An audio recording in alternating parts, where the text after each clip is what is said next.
Saudamos aos irmãos e irmãs e a todos os amigos que estão à nossa escuta nesse momento, e nós iremos para mais uma reflexão da Palavra de Deus. O nosso texto se encontra em Atos, capítulo 19, de 8 a 20. Nosso tema é: a obra missionária cresce através da pregação bíblica. E a nossa ênfase é que todo o ministério evangelístico bem-sucedido proclamará sempre de forma fiel e perseverante a palavra de Deus.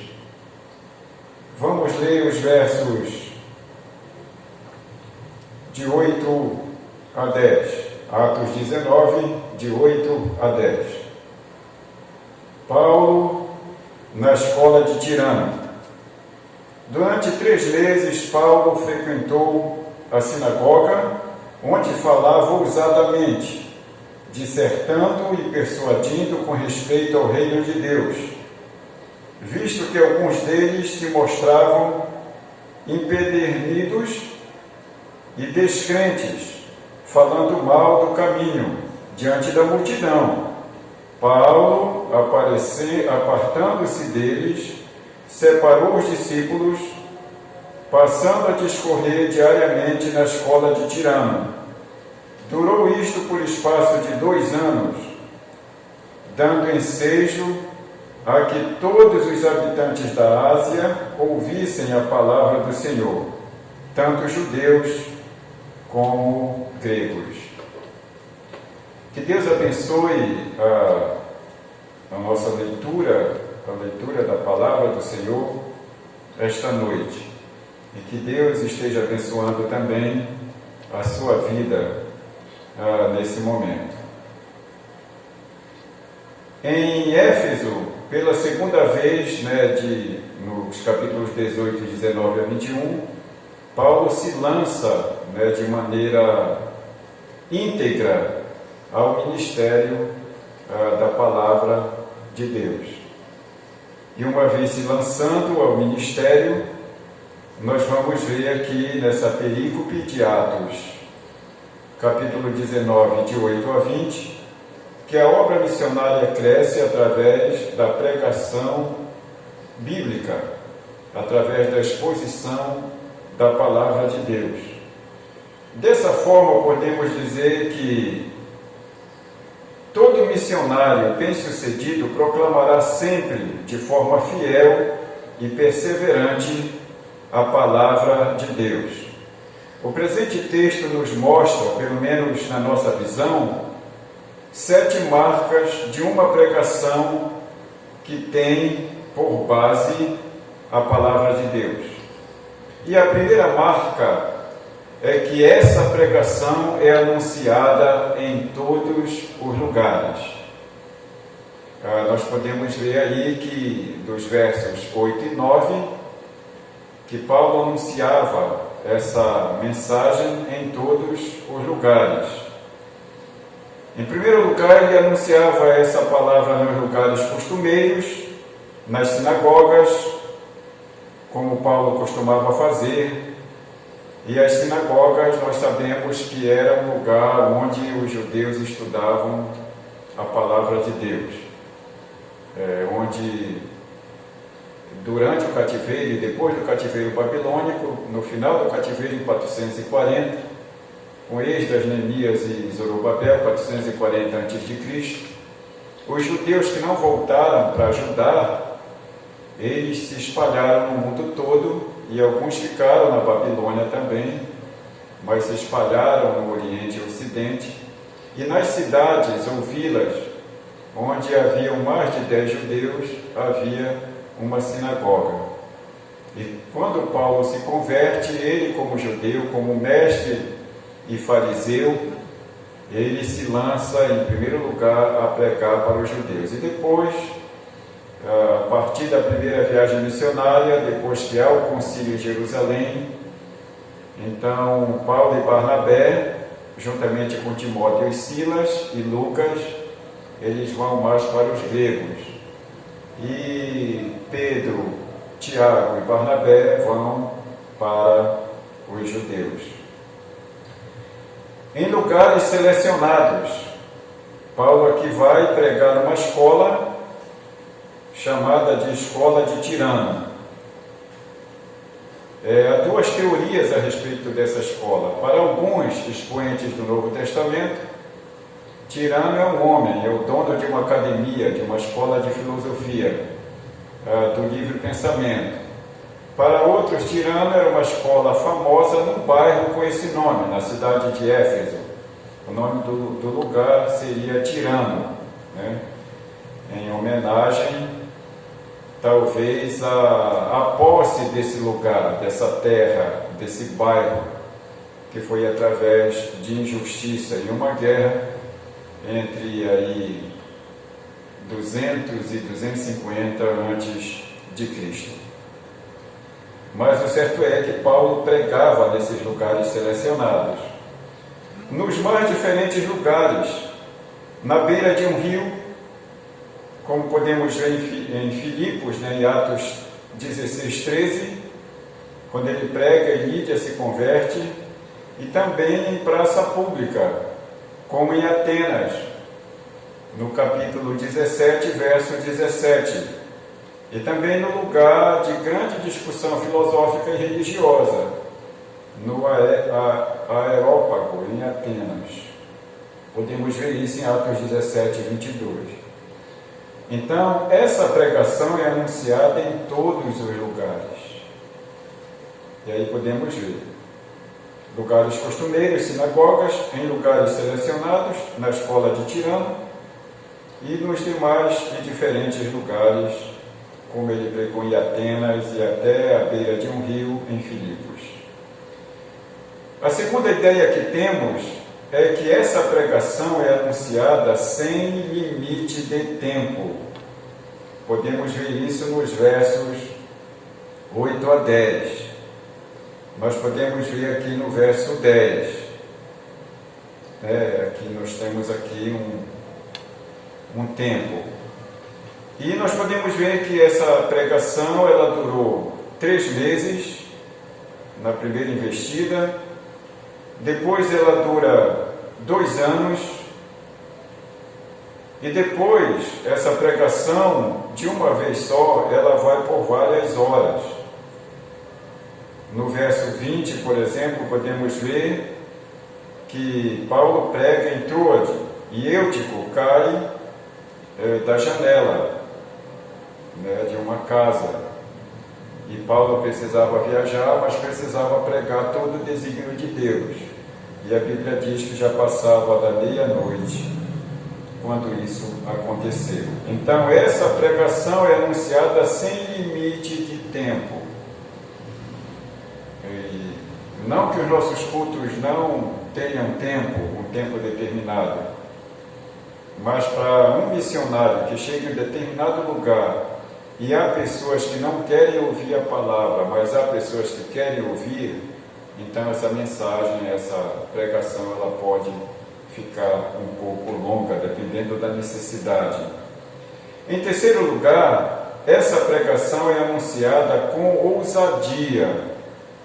O verso 8 diz isso.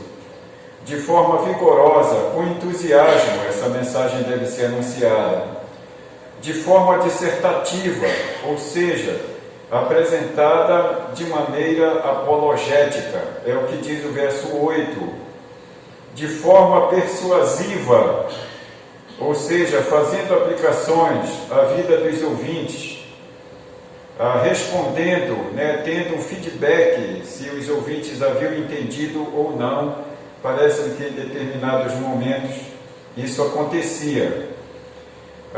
A tradição ela vai conjecturar isso quando essa questão de Paulo pregar na escola de Tirano.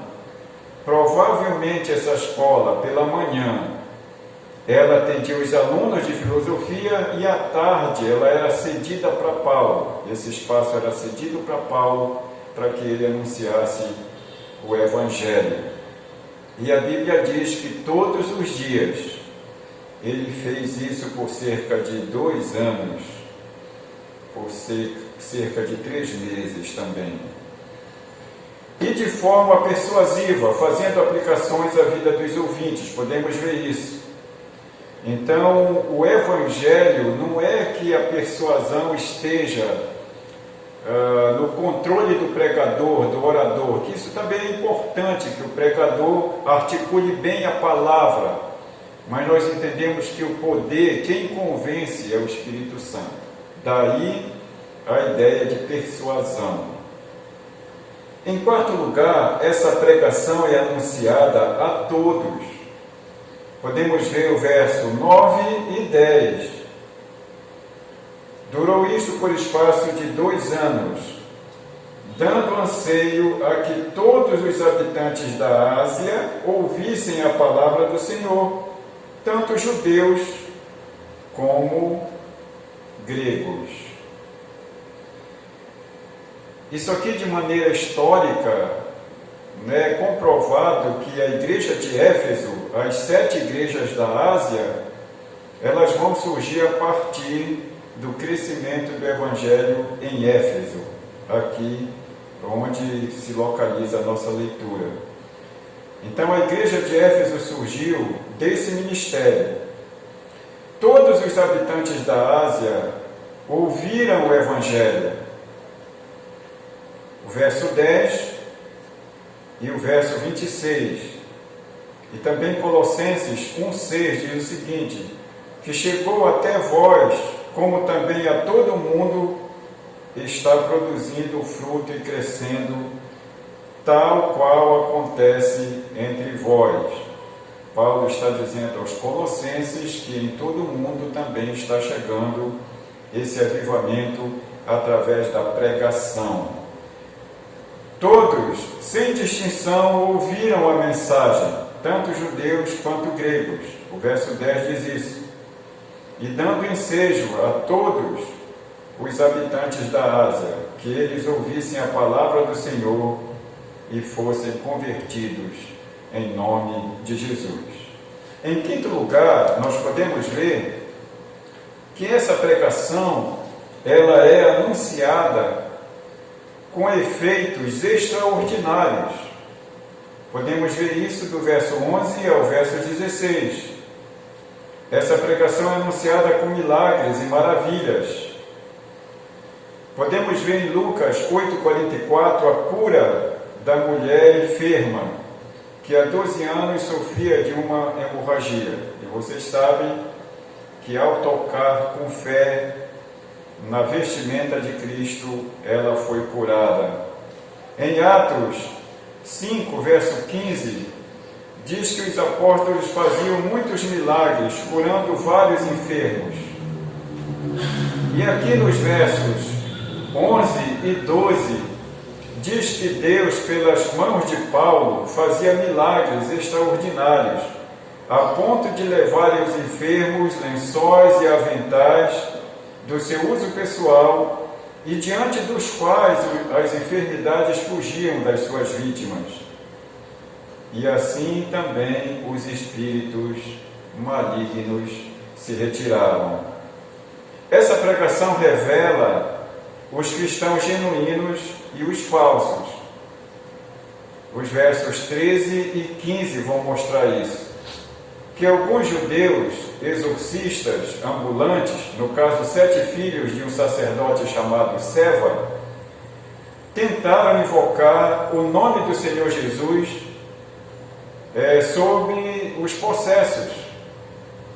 E eles invocaram dizendo o seguinte, que eles expulsavam aqueles demônios em nome do Jesus que Paulo pregava.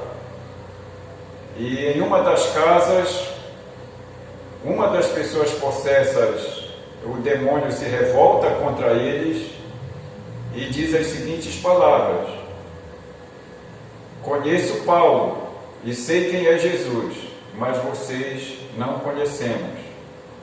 E esse demônio dá uma surra muito grande nesses 7 homens, e eles correm nus pela cidade, e texto vai dizer que isso vai encher a cidade de temor e tremor.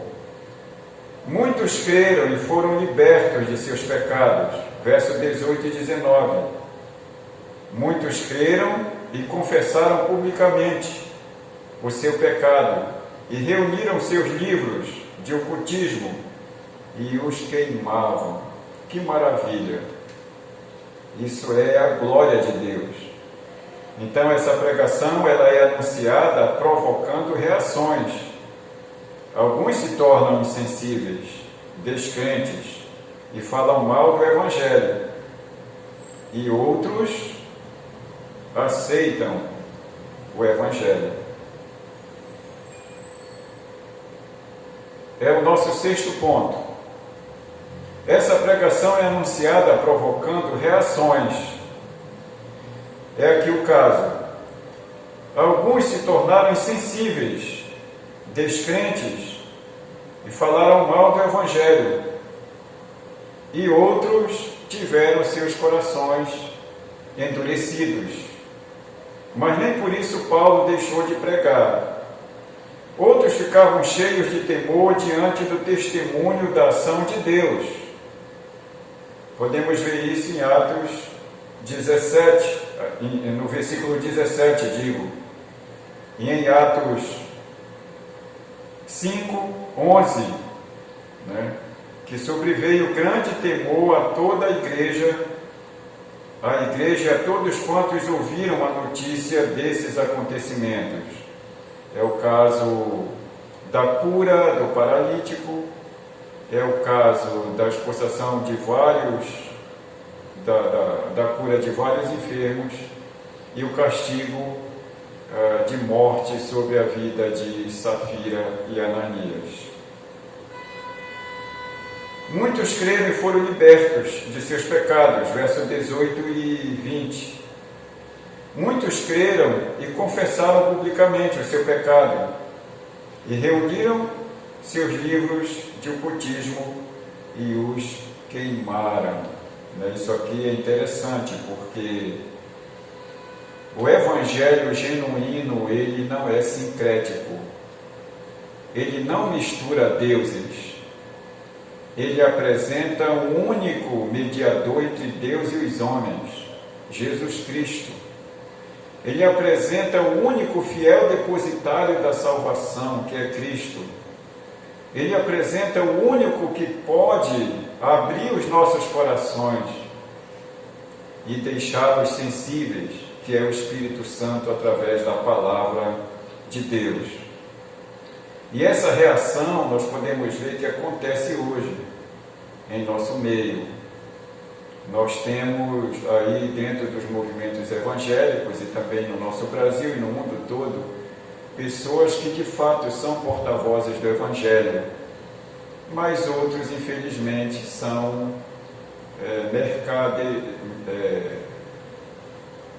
são pessoas que mercadejam a palavra de Deus. E isso não é de hoje. Paulo fala mais tarde aqui, nesse mesmo texto de Atos, no capítulo 20, ele diz que logo depois de sua partida, lobos vorazes viriam sobre o rebanho e não pouparia o rebanho. A ideia de lobos vorazes são pessoas que têm uma aparência de piedade, mas negam a essência e a eficácia dela. Então essa pregação é anunciada provocando reações. Sétimo ponto, essa pregação é anunciada e produz bons resultados. Eu quero que você leia comigo o verso 20.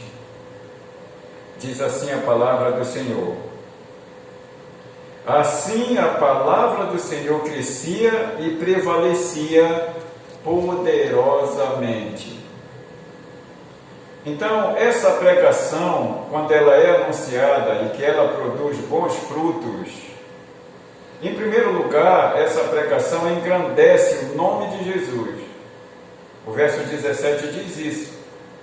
Chegou esse fato ao conhecimento de todos, assim judeus como gregos e habitantes de Éfeso, veio temor sobre todos eles, E o nome do Senhor Jesus era engrandecido em Éfeso, assim como pode ser também na nossa cidade, no nosso bairro, na nossa igreja, na nossa congregação, no nosso meio. Essa pregação, ela faz a palavra do Senhor crescer e florescer no coração das pessoas. Se não, vejamos o que diz o verso 20. Assim a palavra do Senhor crescia e prevalecia poderosamente. Ela faz a palavra de Deus prevalecer e produzir frutos dignos de arrependimento. Verso 18 e 19. E eu gostaria de concluir, amados irmãos e amigos, enfatizando aqui 3 ideias. A primeira delas, você pode até ler comigo aí. Tal como o apóstolo Paulo, podemos desenvolver uma ação evangelística através da pregação bíblica que engrandeça o nome de Jesus? Será que isso é possível? Eu entendo que é possível. E se você não está procedendo assim, ainda há tempo para mudar. Segunda coisa, por mais fiéis que sejamos, os resultados de nossa evangelização, através da pregação bíblica, estão na dependência da vontade soberana de Deus. O nosso método pode ser bom, a nossa estratégia pode ser perfeita, os meios, porém, tudo depende da graça de Deus, da ação de Deus em cima daquilo que fazemos. Terceira ideia, quando a palavra de Deus é pregada com fidelidade, ela pode abalar uma cidade inteira e fazer poder e maravilhas pelas mãos de seus servos. Que Deus, precioso irmão e preciosa irmã, e querido amigo, faça maravilhas através da sua mão, através da sua vida. Que Deus te use para a glória do seu grande nome e que Ele nos abençoe. No nome de Jesus. Amém.